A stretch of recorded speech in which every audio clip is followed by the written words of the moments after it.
ধর্ষকের মৃত্যুর আগে ধর্ষিতাকে মৃত্যুবরণ করতে হচ্ছে, এটা হচ্ছে আমাদের সোনার বাংলাদেশ। আমরা এরকম কয়টা ধর্ষকের নাম জানি যাকে কঠোর থেকে কঠোরতম শাস্তি দেওয়া হয়েছে, যাকে ফাঁসির মঞ্চে দাঁড় করানো হয়েছে। আর জিজ্ঞাসা করুন আমরা এরকম কতগুলো ধর্ষিতার নাম জানি? অনেক। আজকে আসিয়া মারা গিয়েছে, কালকে হয়তো আসিয়ার জায়গায় আমি থাকবো, আমার বোন থাকবে। আইন উপদেষ্টা বললেন ধর্ষককে নাকি ফাঁসি দেওয়া যাবে না, কারণ ফাঁসি দিলে নাকি অনেক নিরীহ মানুষকেও মিথ্যা মামলায় ফাঁসিয়ে নাকি ফাঁসির ব্যবস্থা করা হতে পারে। আইন উপদেষ্টার কাছে আমার প্রশ্ন, আজকে যদি আপনার বোন, আপনার স্ত্রী, আল্লাহ না করুক, আপনার আপন কারোর সাথে এরকমের কোনো কিছু হতো, আপনি পারতেন ঘরে বসে থাকতে? আপনি পারতেন ফাঁসির মঞ্চে না দাঁড়িয়ে তাকে ছেড়ে দিতে? কোনোদিনও পারতেন না। আপনার পরিবারের সদস্যদের জীবনের মূল্য আছে, আমাদের জীবনের মূল্য নেই। আইন উপদেষ্টার কাছে আমার আবেদন, প্রশাসনের কাছে আমার আবেদন, যদি ধর্ষককে আপনারা শাস্তি না দিতে পারেন আমাদের হাতে তুলে দেন, আমরা নিজেদের হাতে শাস্তি দিব। আমাদের অতটুকু পরিমাণ সাহস আছে একজন ধর্ষককে কিভাবে শাস্তি দিতে হয়। ধর্ষকের এই পৃথিবীতে বেঁচে থাকার কোনো অধিকার নেই, কোনো অধিকার নেই। যেখানে একটি 8 বছরের শিশু বেঁচে থাকতে পারছে না, যেখানে একটি 8 বছরের শিশুকে মেরে ফেলা হচ্ছে, সেখানে ধর্ষকের আসলে বেঁচে থাকার কোনো অধিকারই নাই। মনে হচ্ছে যেন আইএমএ জাহিলিয়া যুগে চলে যাচ্ছি। মাঝে মধ্যে মনে হয় ওই যুগ হয়তো এই যুগের থেকে অনেক ভালো ছিল, কারণ ওই যুগে মেয়েরা অ্যাটলিস্ট সম্মান নিয়ে মরতে পারতো, মেয়েদের জন্মের পর জ্যান্ত মাটিতে পুঁতে ফেলা হতো। প্রশাসনের কাছে আমার আবেদন, যদি আমাদের মেয়েদেরকে আপনারা নিরাপত্তা না দিতে পারেন, দয়া করে আমাদেরকে মাটিতে জ্যান্ত পুঁতে দেন। আমরা বেঁচে থাকতে চাই না, আমরা এত নির্মমভাবে, এত সম্মানহীনভাবে মৃত্যুবরণ করতে চাই না, আমরা সম্মান নিয়ে মৃত্যুবরণ করতে চাই। ফাঁসি চাই, ফাঁসি ছাড়া ধর্ষকের কোনো শাস্তি হতে পারে না।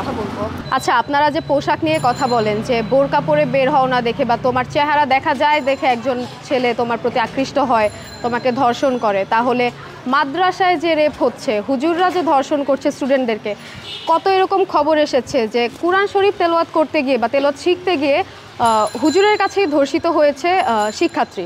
তো এগুলো নিয়ে আমরা কি বলবে মানুষ? আর যে আইন উপদেষ্টা যে বলেছেন অনেক নিরীহ মানুষদেরকেও হয়তো এরকম করে ফাঁসিয়ে দেওয়া যেতে পারে, যার জন্য সে ফাঁসিটাকে হচ্ছে ধর্ষণের শাস্তি হিসেবে করতে চান না। তো এখনের কিন্তু মেডিকেল সায়েন্স অনেক বেশি উন্নত, এগুলো কিন্তু টেস্ট করেই হচ্ছে বোঝা যায় যে কে আসল দোষী।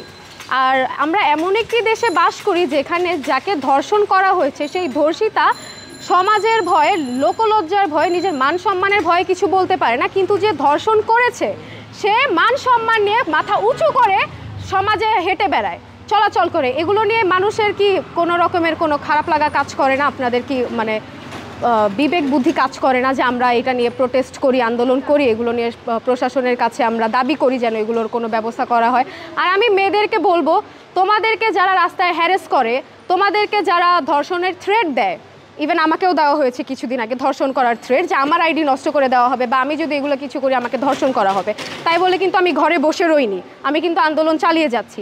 তো যারা মেয়েদেরকে এইভাবে বলে, তোমাদের মেয়েদেরকে আমি বলবো, তোমরা ভয় না পেয়ে, লোকলজ্জার ভয় না পেয়ে তোমরা আন্দোলনে আসো, একজোট হও, আমাদের সাথে প্রোটেস্ট করো, আর মানুষকে বলো কে কি করেছে। কারণ মানুষ যদি না জানতে পারে এগুলোর কিন্তু কখনোই বিচার হবে না। আর আমি সকলকেই বলবো আপনারা আমাদের সাথে আন্দোলনে নেমে আসুন, যেন প্রশাসনের কান পর্যন্ত এই খবরগুলো যায়, আর প্রশাসন এসব নিয়ে কোনো একটি কঠোর ব্যবস্থাপনা গ্রহণ করুক, যেন ইন ফিউচার আর এরকম কিছু বাংলাদেশে না হয়।